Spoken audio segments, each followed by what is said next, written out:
here. So I would like to, are we recording? Great. Thanks, Justin. I would like to introduce Winley Dickinson, who is our guest speaker today. She is a water resource engineer with the Colorado Division of Water Resources. She studied environmental engineering and hydrology and graduated from the Colorado School of Mines in 2019. She grew up in Colorado native, and enjoys hiking and rock climbing. So thank you so much for being here. We're so excited for you to share your career journey and what it's like to work at the Colorado Division of Water Resources. Awesome. Take it away. And I think you have to push. Let me make sure you're on the right. Oops. And I just like page down. Yeah, or yeah, arrows. That'd be great. Okay. Let's just see if maybe I can, if I full screen this, will that mess it up? Oh, you should be able.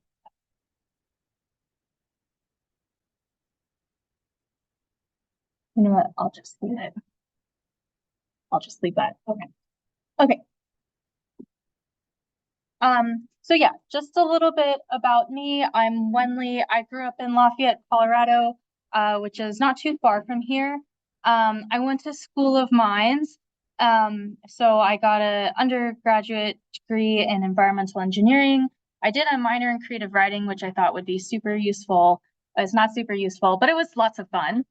And then I stayed for a non-thesis master's in hydrology because I realized I didn't want to do research. And then just like some background for like if you guys are thinking I'm going to graduate soon in the next year maybe, and I just kind of want to know what it looks like to be applying for jobs. Right out of college, I applied for about 30 jobs, which I'm being told now is like not that bad. I thought it was brutal. And I'll probably get into this some more, but I ended up being hired at the Division of Water Resources in Denver, and as an engineer in training. And recently last year, I passed the PE exam, so now I'm a licensed professional engineer, meaning that I can be sued for any of my mistakes personally. So that's cool. Yeah, hooray, hooray. Thankfully, I don't sign off on any drawings, so that's good. And then also in my free time, I'm president of the Colorado Groundwater Association. We're a small nonprofit that we like to just get water professionals together. We volunteer to educate about groundwater issues. We have like a lunch monthly meeting where we have technical speakers. We're also having a networking event in October in Golden. So if any of you are interested, you can email me or I'll give you my business card or whatever, because we want to invite companies and students to that. And we're also going to have a internship connection program in the spring where we try to connect students with companies that are looking to hire for the summer or during the school year. And I'm actually curious with it, this is all grad students, is that correct? Some undergrad? Yeah. Okay. And are most of you pursuing a science degree or do we have some engineers in the room? Mostly science? Okay. All right. Okay. I just wanted to share some photos. I really like rock climbing. So that's a picture of me climbing. Don't tell my mom. I'm not on a rope there. We were just scrambling. I recently got married and my bunnies were part of the ceremony. So that photo is the bunnies at my wedding. And I also like baking. So that's my wedding cake that I baked. It took like 8 months to figure out how to make one 2-layer 8-inch cake, which is why I'm an engineer, not a baker. So what I do at the Division of Water Resources, my title is I'm a water resources engineer. Basically, we're an administrative office. We're different from a consulting firm, so we don't like have clients that want us to help them with projects. We basically review permits or applications or projects from people and see, is this in compliant with statute or Colorado law? Statute's another term for law. So my day-to-day involves issuing permits for wells, reviewing water supply plans for different types of projects, and also reviewing water court applications. And I'm going to go a little bit more into all of this But also a huge part of my job is providing information to the public. We have like a groundwater hotline that people can call Monday through Friday. So we do a lot of just education to the public about how to get a well permit, how water rights work. We do presentations like these. So I don't think I realized as an engineer that I was going to interface with the public so much, but I do. So if you like helping people, it's a great place to work. So now I want to jump into what is the Division of Water Resources. So there's different parts of state government. So we have like the judicial branch, the executive director's office, etc. We're part of the Department of Natural Resources, and within the department, there's 8 divisions. One of them is the Division of Water Resources. A related agency within the Department of Natural Resources is the Colorado Water Conservation Board. They do more with like funding water conservation projects. We are more the regulatory side of things. And then I should also mention that we just do administration of water rights. We don't do anything with water quality. That's a different division. So major responsibilities of our office is water administration. And the way whenever I present this to kids, I tell them that that's basically looking at if someone has a water right, making sure that they receive the water that they're entitled to. We also have a well construction and dam construction oversight program. We issue permits for the whole state for water well permits.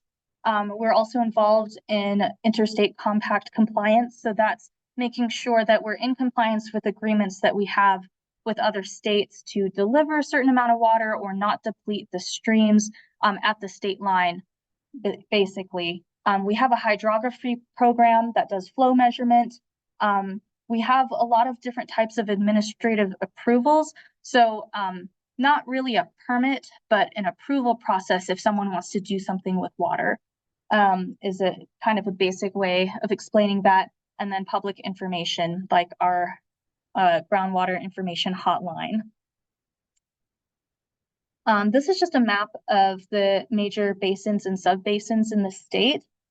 There's 7 major river basins is how the state's basically divided up. I think if you ask other divisions, they might say there's like 8. We say there's 7, and we have a division office for each major river basin. So there's 7 division offices, which I kind of think of as like satellite offices. And then we have an office in Denver, which is sort of like the headquarters. And that's where I work out of. And the reason that we have all these different offices is because we have to administer water in each major river basin. So it's good to have a division office that just administers water in that basin located there. So one perk of working for us is if you want to work in the mountains and you want to, go rafting all the time, go mountain biking all the time. A lot of people who work for DWR love their job because of the location. Or if you love the city, we have a Denver office. So I want to give you a little bit of background on Colorado water. I apologize in advance if some of this is stuff that you already know. I just want to be comprehensive. So 19 different states and also Mexico rely on water from Colorado. We don't have any rivers that actually flow into the state, with the exception of, I think, one that flows in and that dips right back out. Every single river in Colorado will flow out of Colorado, which is why we're referred to as the headwater state. The water from our snowpack is a huge source and flows to all of these rivers that these downstream states rely on. So we are really important to water supply in a huge portion of the US. And I'm not going to read all of these, but we have a treaty, some decrees and agreements, and then a lot of compacts with other states. These are agreements that we have with other states or governments or entities because we're a headwater state. If we didn't have these agreements in place, our downstream users wouldn't have a guarantee that they could receive a certain amount of water. This is a snake diagram showing the quantity of water that flows in each of the major rivers. So the Colorado River is the largest. That's 4.5 million acre feet of water flow out of the Colorado River. So that's probably why you hear about the Colorado River all the time in the news, because the amount of flow is significant, and the Colorado River Compact is a big deal and in the news. How many of you know what an acre foot is? Yeah? Okay. An acre foot of water is a unit of volume, and it's basically a football field of water, a football field covered in a foot of standing water. So it's 325,851 gallons. So a third of a million gallons, basically. I actually just presented to a bunch of international visitors, and they were like, what is an acre foot? Why do you use that? I don't know why we use that, but I like use it every day, all the time. Oh, I forgot to mention on this slide, perhaps you've heard of this, but a huge source of conflict, I think, with water is that the majority of our water supplies are on the east slope, as you can see in the diagram, but the majority of our population is the majority of our water is on the west slope, but the majority of the population is on the east slope. So this map shows a bunch of transbasin diversions that we have. These are canals, tunnels, different structures basically that are used to move water from one basin to the other. And if you notice, a lot of them cross the continental divide from west to east. So that's one of the things that people have come up with to overcome that difference in where the water is versus where the people are. Okay, I just want to go over some really basic vocabulary. If you decide to go into water resources, if you want to get into water law, or if you want to work at DWR, these are terms that you might see a lot. Adjudication is a judicial confirmation of a water right. So if I go to water court and say, I'd like a water right, and I get a decree or a ruling from the judge or referee confirming that water right, I've adjudicated that water right. So it's basically, I kind of think of it as a judgment on a water matter. Appropriation is when you put water, an action that you take to put water to beneficial use. So that's important when it comes to understanding water rights and speculation. Basically, to actually put the water to beneficial use is an appropriation. So, in my job, we'll say like, this well permit allows you to appropriate the water underlying your land or to use the water underlying your land. We already talked about acre foot. Curtail is when it's an order that comes from our office that orders a water right, diversion, or structure to cease operating. Curtailment happens when there's a shortage of water in the system. So if there's a drought, for example, or just not enough water in the system. And then I touched on a decree or ruling. That's basically a judgment from the water court that's signed by the judge or the referee. Decrees or rulings are really important. When we look at water rights, we always go back to what did the water court approve? What does the decree actually say? And then a head gate is a gate for controlling the flow of water from a river or creek to a ditch or canal. So you'll have a river, and then you might want to divert from the river. So you have some type of ditch off the river, but to actually control the flow, you're going to have a head gate that controls the water flowing from the river to your ditch. Okay, I want to go over a really brief history of water rights in Colorado. I'm not an expert because I haven't been alive for long enough to really know that much, but I think this is helpful. So a lot of water usage stress came from mining. So obviously there were people in Colorado well before the gold rush in the 1800s, but a lot of conflict over water started happening in the 1800s with these mining activities. And the increasing demand for water led to conflict and competition for these resources. And from that, a set of laws basically were developed. Some of the concepts of our legal framework for water rights was developed even before Colorado was a state. But basically, if you look at all of the laws that came about, together they're referred to as the Colorado Water Doctrine. And it's the set of laws that govern how water is used in Colorado. And I just put some basic concepts of the Colorado Doctrine.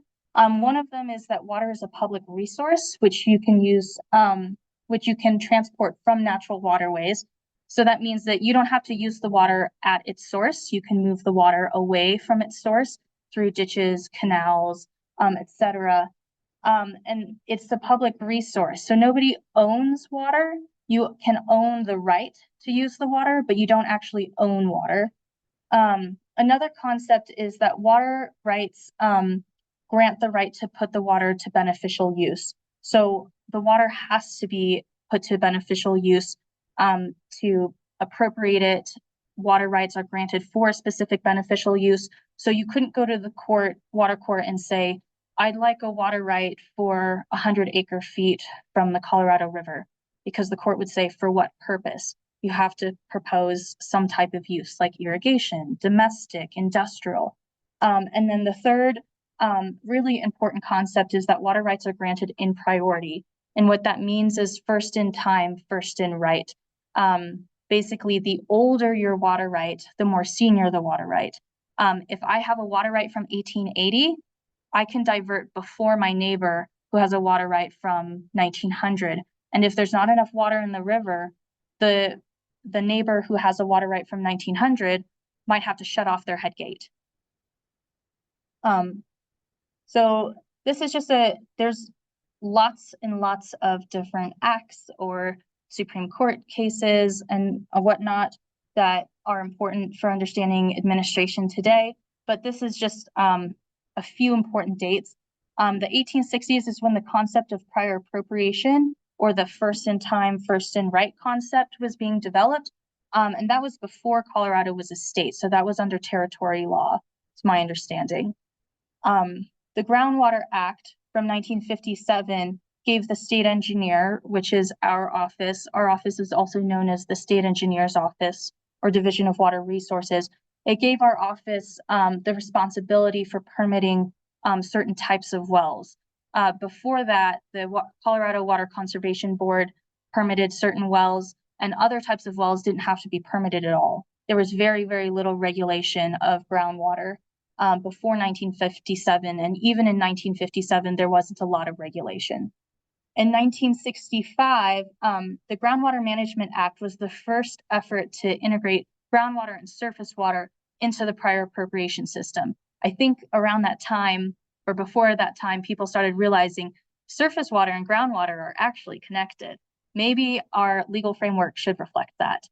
And effectively what that means is before then, you could drill a well and pump it. And even if it was affecting your neighbors or pulling water from the stream nearby, under Colorado law, there wasn't any impact. But after 1965, they said, I think if you're going to drill a well and you're pumping water from that well, even though it's groundwater, it might impact other users like the river nearby. And then the Water Right Determination and Administration Act kind of furthered that concept, and it also established the 7 water courts and divisions. So that map I was showing you earlier of the 7 major river basins, basically that act said there's going to be 7 courts in each division, water courts, and there's going to be a division in each of those river basins.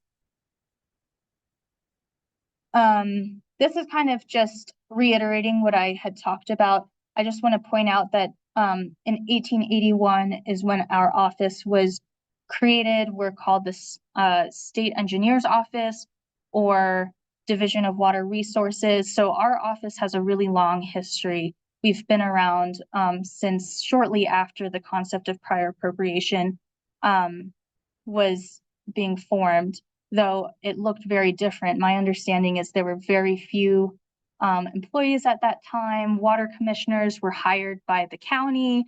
It honestly sounded really chaotic back in the 1800s and early 1900s.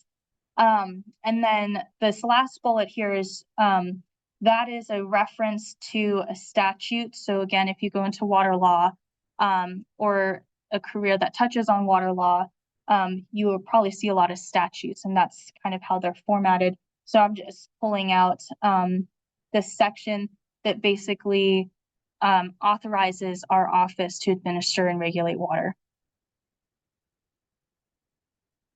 And then this is an excerpt from our Constitution.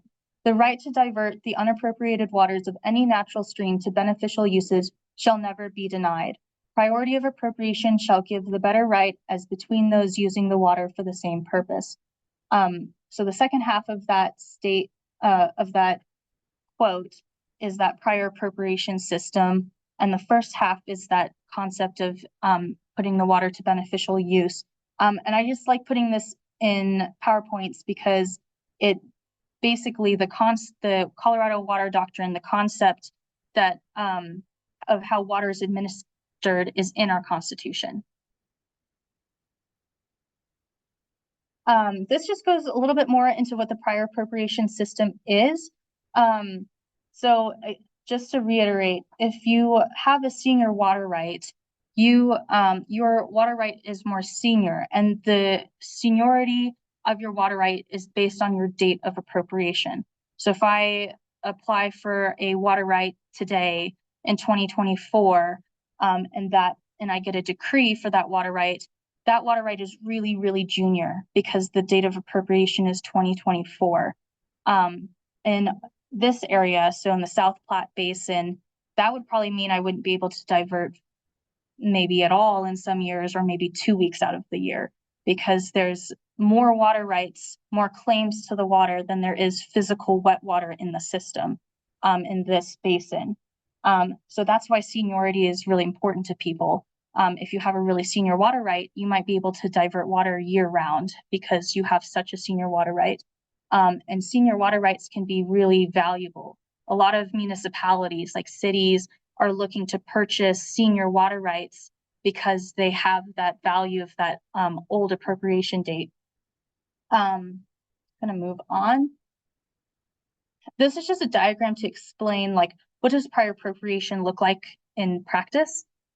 So let's say we have a senior water right from 1860 for 70 cubic feet per second. So they have a decree that says they can divert 70 cubic feet per second from the South Platte.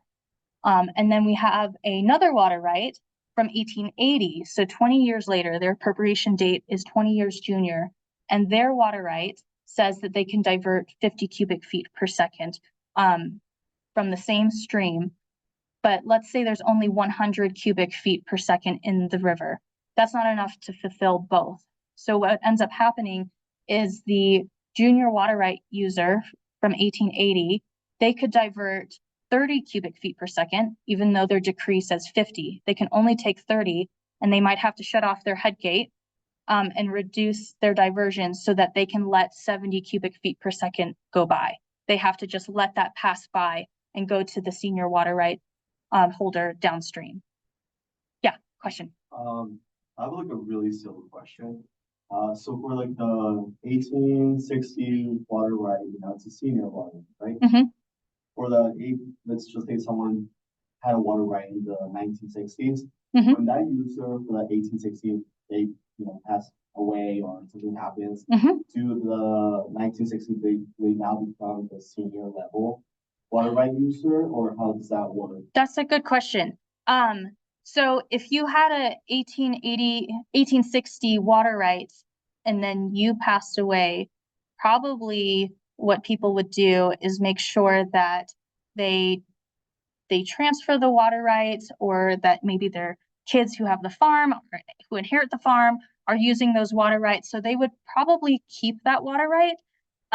But if someone stopped using it after a period of 10 years, your water right could go on an abandonment list, basically saying you haven't used it for 10 years. It's basically speculative to keep a water right that you're not actually going to use.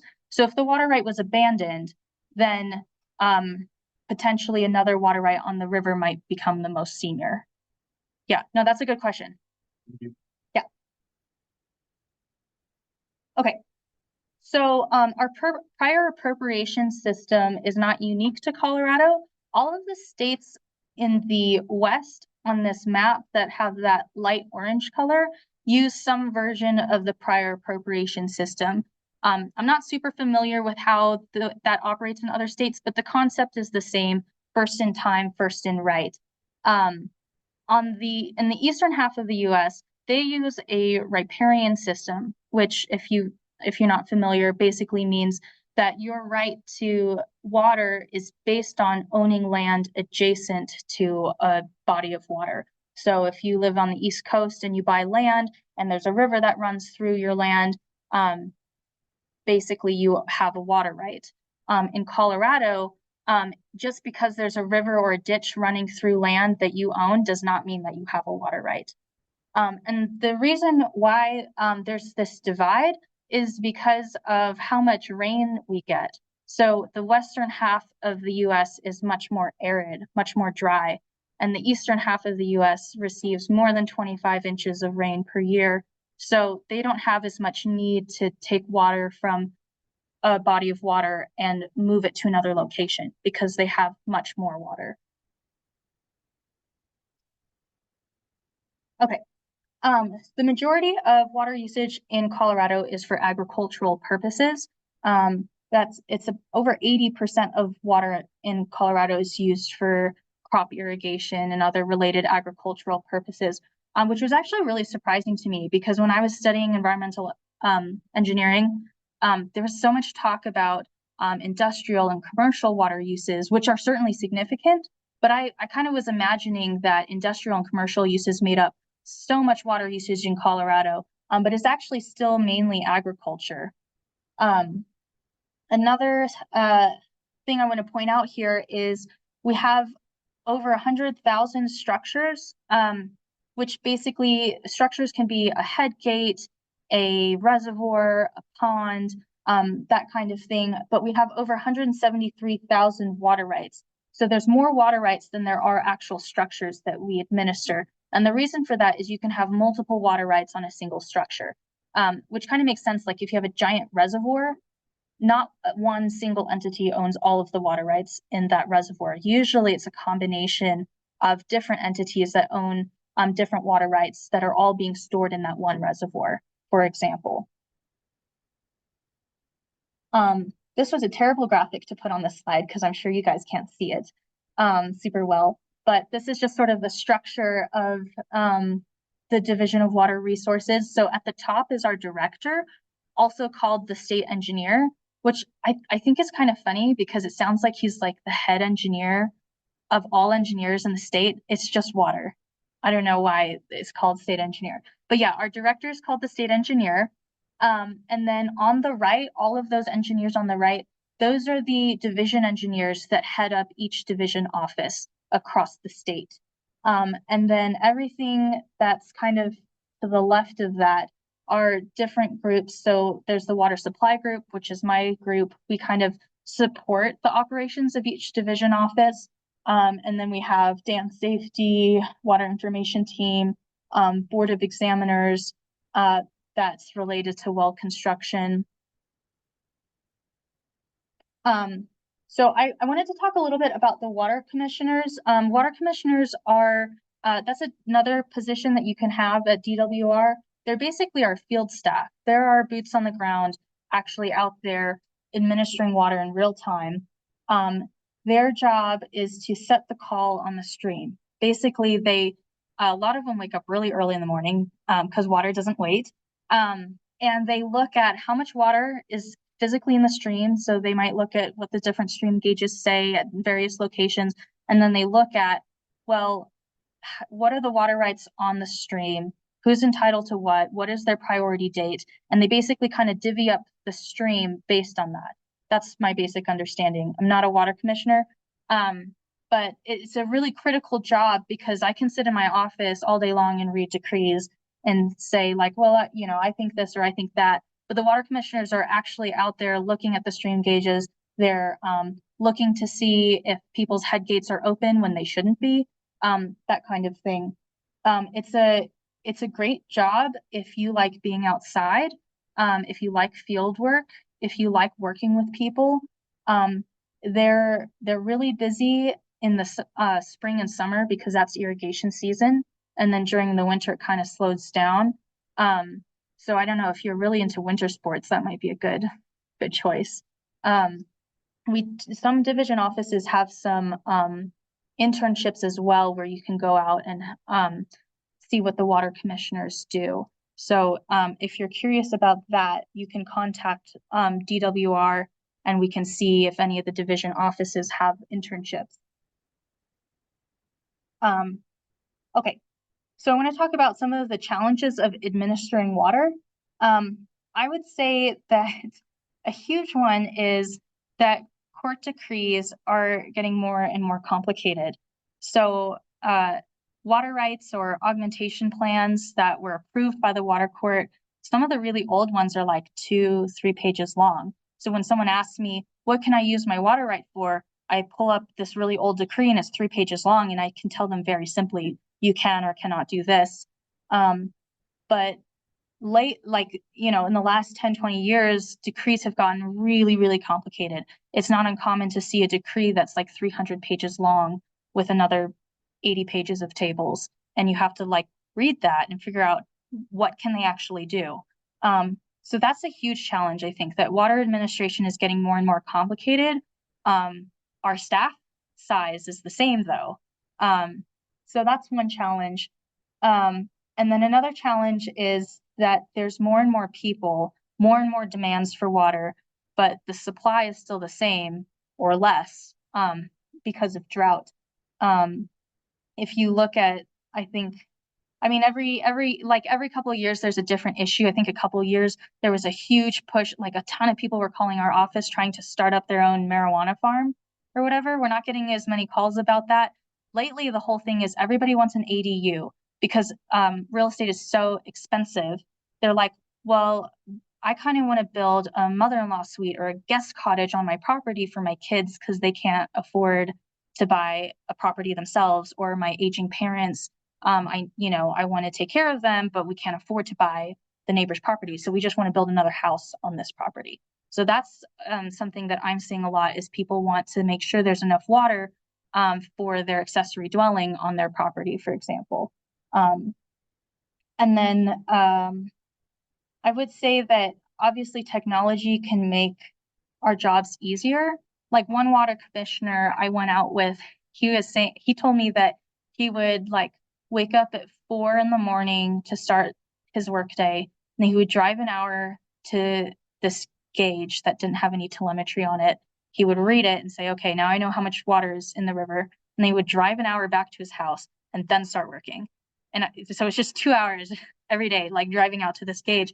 And they put telemetry on it, and now he can wake up at 6 a.m., log onto his computer, and just see what the gauge reads. So technology is really helpful, but it always feels like we get ahead with technology, like that could make our lives easier, and then the water demands or decrees get more complicated. So okay, I just put this really simple like Venn diagram on here to just sort of talk about like how these different things kind of intersect. So our office is in that administration and policy bubble there. So we kind of are at the intersection of what is the physical system doing and what does statute and policy tell us we have to do, and making those make sense. Okay, I'm gonna go a little bit into my job and my career and how I got into this. And I don't want to give a ton of advice, but I sort of just randomly got into water because one of my friends in college was like, oh, I took this intro to hydrology class and it was so cool. You have to switch bulletins because there was like this thing where I had to take this circuits lab or whatever on the old bulletin. And I was like, heck yeah, I'm gonna switch bulletins so I can take this hydrology class and also so I can avoid circuits lab. I did not want to do that. And then also I was like, water's super cool. It's like poetic. I don't know. But it ended up actually being cool. I read this study where these psychologists basically had two different groups of people, and like group A, they both had to pick out posters, like, and then take them home. And group A would just pick a poster and take it home, and group B would pick a poster, but group B had to explain why they liked the poster. And I don't know, I think they were just like random inspirational type posters. And the study found that the people who had to explain right off the bat why they liked something really basic like a poster actually ended up not liking their poster after they took it home. But group A that just ran, yeah, group A just picked one, they took it home, never had to explain it to anybody. And most of them were like, yeah, I still like the poster. And I almost feel like that's sort of how it turned it out. I was like, I just picked something and I liked it. I didn't have to justify it to anybody. Another thing I want to cover is, why did I pick DWR? Honestly, part of it was they were really responsive. I like applied 2 weeks later. They were like, you want to come into an interview? There were companies I applied to, and then like 8 months later, they were like, oh, we got your application. And I'm like, I've been graduated for like almost a year. No. But I think that says a lot about the company, right? Like, do they respect other people's time? And at DWR, everyone that I work with is, they're all team players. They're all really nice people. Everyone is really respectful. And I think that showed with how responsive they were with getting back to me, scheduling me for an interview, coming back with an offer, because they know that, you know, we're not getting jobs for fun, because we need them, right? And then another consideration, and I think this is true of not just the state government, but any government, government jobs have a lot of benefits that sometimes the private sector doesn't have. And that's not to say the private sector can't have great benefits. It just depends. But a lot of government jobs have pensions. They have great vacation accrual time. And then one thing about DWR is we have like a flex time, flex place agreements. It depends on what office you work in. But I get to work from home and I only have to go into the office 2 days a week, which is honestly really great. And one thing about like going from college to working is I felt like college sort of sets people up for like almost a hybrid like schedule. Like you go to class for a couple hours and then you do a bunch of homework and research on your own time whenever you want in like the library or like in your room or whatever. And so like, and then having to go into the office and having no flexibility, like you have to be here at this time and you have to do all of the work before you leave. I was like, wow, that is not what college is. And college was so nice. So that's one great thing about DWR and other parts of the state is you get to keep that flexibility. Again, it depends on where you work, but at our office, a lot of people have flex place and flex time agreements. I also have like a agreement where I work 9 hours a day instead of 8, so I have every other Friday off. So we just like go climb every Friday. Who do I work with? So we interface with the public a lot. A lot of people have questions about what can I use my well for, or I'm thinking about purchasing a property. What is the water situation? Or I'm thinking of opening an agritainment wedding venue. Can I do that? I had someone ask me if they could use a livestock well for zebras. The answer is no, but yeah, we get a lot of questions from the public. We work a lot with realtors and brokers, and the reason for that is because whenever people are doing their due diligence and purchasing a property, like one big thing is, does it have water? Can I get water to the property? Or they see that there's a well on the property and they want to know, is it permitted? Can I legally use it? Have the owners been using it legally? Because that comes up sometimes where the owners are like, oh yeah, you can irrigate 10 acres with this. And then they call us and we're like, no, absolutely not. So that's a huge thing. A lot of people are researching properties when they're trying to develop or purchase. We work a lot with consultants and water rights attorneys. I think that, I mean, there's individuals who apply for water rights, but there's also a lot of activity with municipalities. So cities that are providing water to their customers that are trying to change existing water rights or trying to acquire new water rights and then change them. And then we also work with well drillers and contractors that install pumps. A lot of them help applicants fill out permit applications. And then we also do work with other government entities, so county, state departments, the Army Corps. The county comes up a lot because when there's a project that someone's applying for with the county, like maybe they want to rezone or they want that mother-in-law suite, the county sends it to us and so that we can look at it and say, yeah, the water supply looks good, or you have some issues. This is I just put my calendar in there because I don't know. I was so morbidly curious as a student, like what do adults in the workplace do? So yeah, I already talked about my flex schedule a little bit, but because I work mostly remotely, all of my meetings are like over Google Meet, which is really nice. A lot of my work is individual. So I'm assigned something, I work on it, and then I send it to my supervisor to review. And I don't know how typical that is in the private sector or in other government agencies, but at DWR, if you have an engineering job or if you're a water commissioner, a lot of the work is individual. You're expected to be pretty self-sufficient, though that doesn't mean that if you need help on something or you want to work with somebody, that people really do want to work together. It's just the nature of the work we do tends to be pretty individual. Let's see. Okay, so I guess this is kind of my plug for working for the Division of Water Resources. I have great work-life balance because I work from home. I have every other Friday off.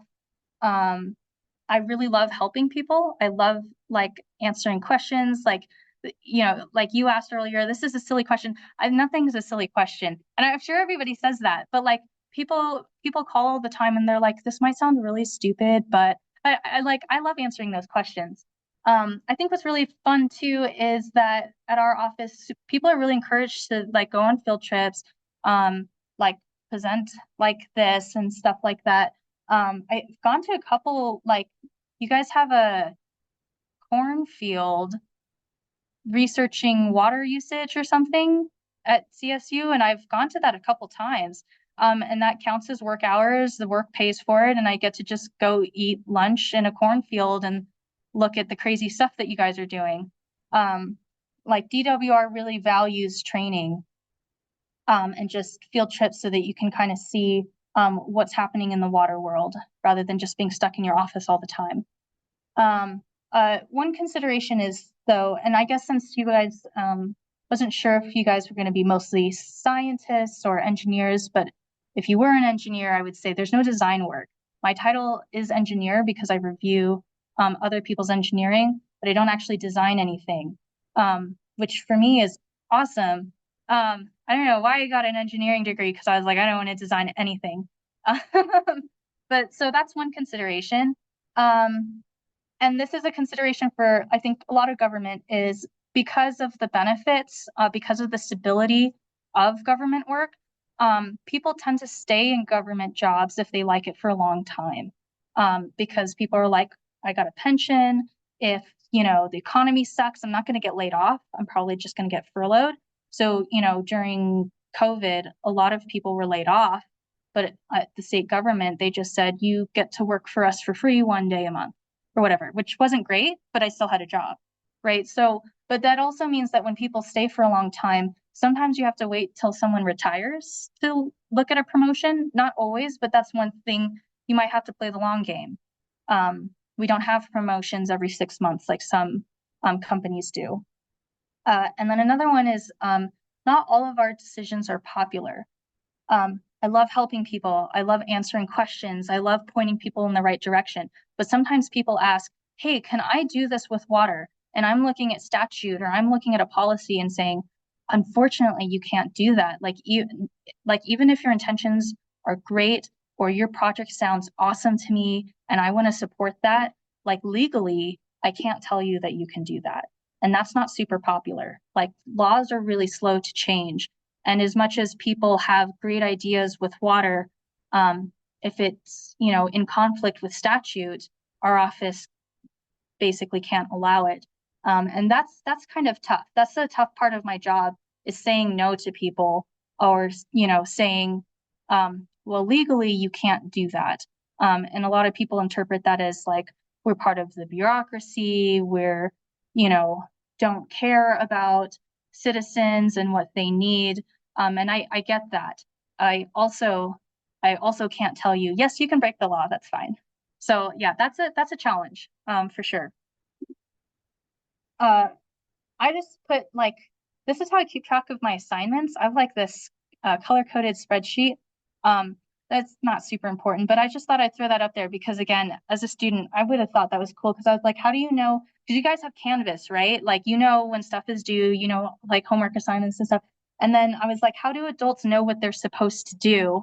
My supervisor just emails me and says, can you do this? And then I have a column all the way to the right. I like put the date that I received it, and then it calculates when I actually have to do it. And then it turns red if I haven't done it yet. I'm going to be sensitive to time, so I think I only have a couple more slides. One of the projects that I worked on that I wanted to talk about really briefly is the Tamichi Creek in-stream flow loan. An in-stream flow loan is basically something that our office can approve. You don't need a decree for that. And basically, it's a project that's supported by the Colorado Water Conservation Board. And their goal is basically to maintain minimum stream flows, right? Because if everyone has a water right, and everyone takes what they're entitled to, you could basically just dry up the river.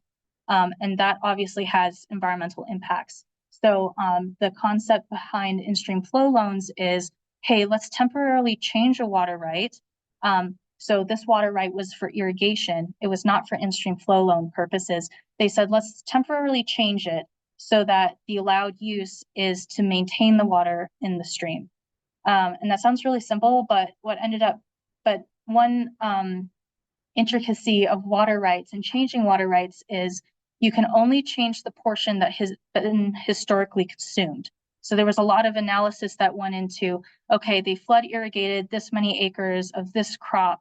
And then there was, historically these temperatures and this much precipitation. So therefore they only consumed like 11% of the water that they were actually applying to the fields, which I think is astronomically low. I think that's really unusually low. But I think that was challenging because the historical consumptive use analysis was challenging. And they also, when you change a water right, you owe return flows. So all of the water that runs off from your field and percolates back into the aquifer, that's not water that you can take credit for. That's water that's owed back to the system.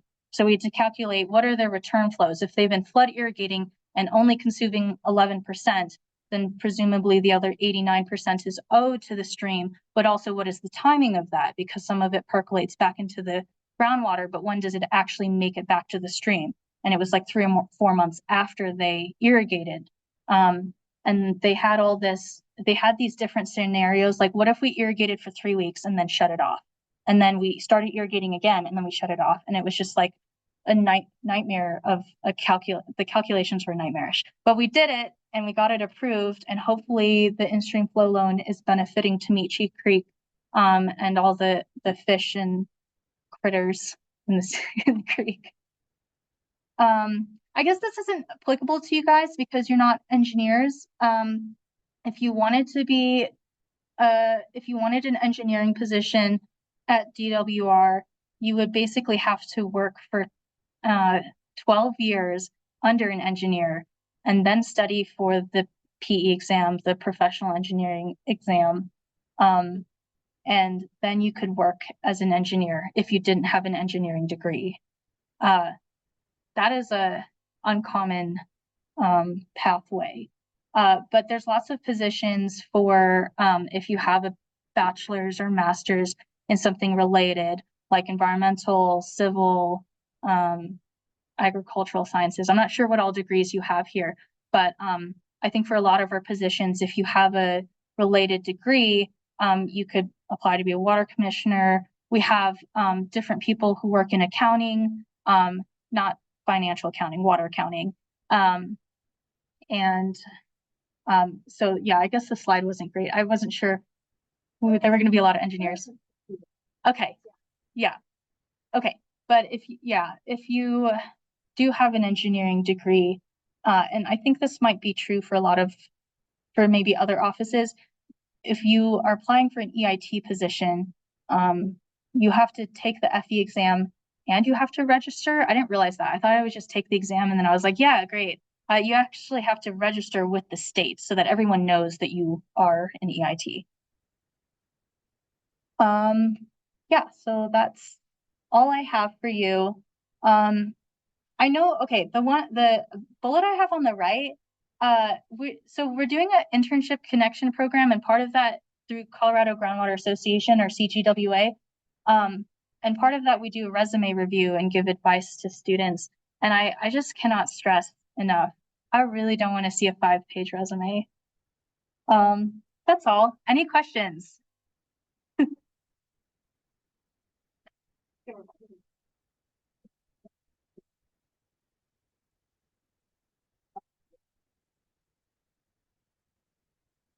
You can ask me anything.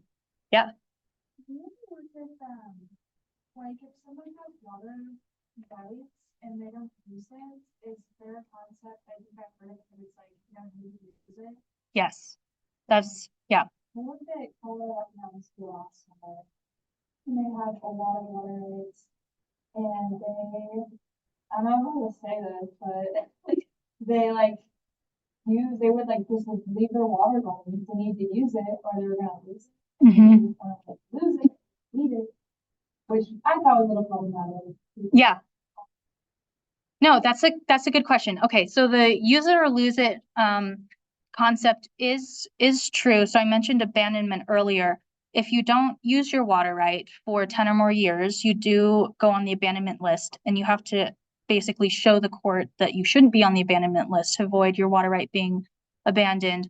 Another thing that probably maybe who you were working with was thinking about is, if I have a water right for 100 cubic feet per second, but I only ever use 50 cubic feet per second, and I go to change the water right, they would look at my diversion records and say, well, yeah, on paper it said 100 cubic feet per second, but you only ever used 50 cubic feet per second, maybe because that's all you needed, or that's all there ever was in the stream. So you can only change 50. So that is something that happens. Just diverting water, though, for the sake of your diversion records, so you don't lose it, though, isn't legal. So that's one thing our commissioners try to catch, is if somebody's just running water through their head gate to keep their use up on paper, but they're actually just not doing anything with it, that's not a beneficial use, and that's basically waste. So yeah, does that answer your question? Yeah. Yeah, okay. I do want to add too, that you can, so if I go back to the, let's say somebody has an irrigation water right, and they're like, I'm actually just not going to use it for, 10 years, because that's the period of this loan, and they don't want to lose their water right. They could enter like a conservation program, or do an in-stream flow loan, where they basically agree not to use their water rights for a period of time, but because they're part of this official program, they're not subject to abandonment. So there are ways to not use your water right, or temporarily loan it and not lose your water right. And the purpose of that is to allow flexibility in the system. Yeah. Colorado has the same amount of water, but we keep getting to the state, right? Mm-hmm. What is the state's general attitude towards that? Because it sort of seems like every municipality is just grabbing as much water as possible to promote people to move there, despite the fact that there's not more water, right? Do you have an opinion on this? Yeah, that's a good question. I think what's challenging is our state just administers water rights. We're a regulatory agency. We're not working like our office is just making sure like if you have a water right, okay, you get the water that you're entitled to. Is this water usage in compliance with statute? Our our mission and what statute like authorizes us to do is not to look at conservation or planning for the future. So the scope of our work is pretty limited. Probably Water Conservation Board, they do more work with conservation, right? So they're funding water projects that they think are going to benefit the citizens and help conserve water. But yeah, I guess what I'm observing is that obviously there's huge pushes from municipalities to conserve water through, I don't know, like their fees or just educating people. But a lot of the municipalities too are using non-renewable sources that don't replenish, right? We have aquifers along the Front Range that don't replenish. So some of them are relying on that. I think my area of specialty is those non-tributary aquifers. When the legislature was basically creating laws to regulate the non-tributary aquifers, they said that water should be administered based on 100 years. So they said calculate the volume of water in that non-tributary aquifer, divide it up into 100, and then they can pump at that rate for 100 years. Some counties have maybe realized 100 years isn't as long as you think they are. And so they've come up with the 300 rule. So they're like, even though the state law says you have to make it stretch for 100 years, the county regulations are making you stretch it to 300 years. I don't know what the plan is though after the 300-year mark. And I can add just a little bit more to that. The Colorado Water Conservation Board, they are definitely promoting conservation. They give a lot of funding for, incentive programs to not irrigate the lawn or stuff like that. What's happening right now, which maybe you've heard of, is like buy and dry. So as municipalities grow, where's all the water, right? It's in agriculture. 86% of the water that's diverted is going to agriculture right now. So municipalities are buying up farmland and using the water from farmland to feed their growing populations. They're drying up the farmland, buying dry, which is creating a lot of issues in rural communities as well, because then you've got this farmland that is essentially, it doesn't just magically convert into native grasses and like a beautiful landscape. It actually is like weeds and dust. And, it's a problem. And it also negatively impacts rural communities in their economy. Yeah. So there's a lot of work being done on that front, but it's a huge issue. And I will put up the Colorado water plan for anyone who wants to kind of read more about the state of Colorado's water planning for the next, I think it's a 5-year timeline. They just came out in 2023 with the most updated version of Colorado water. And they do scenario planning where it's like, if we keep growing and the climate change and this and that, and what's the water supply stuff, it's a good resource. Oh, I forgot to put out my contact information.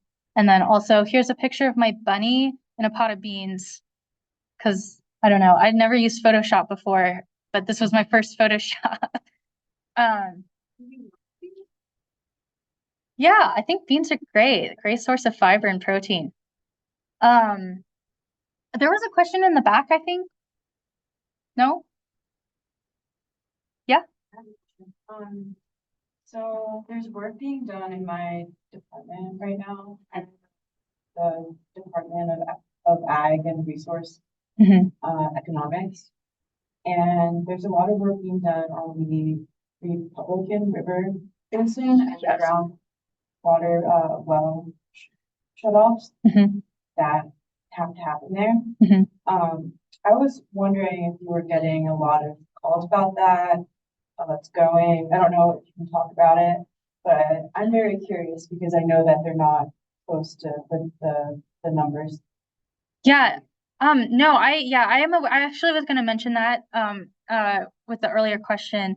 I actually don't know a lot about that, but I could give you the email of somebody who's directly working on that if you want, afterward. Yeah. Okay. Yeah, I just don't know. Yeah. I think we got one more minute. Any last questions about DWR or just my job or my rabbits? Any questions on No. Okay. Sure. it? All right. Great. Well, thank you. Thank you.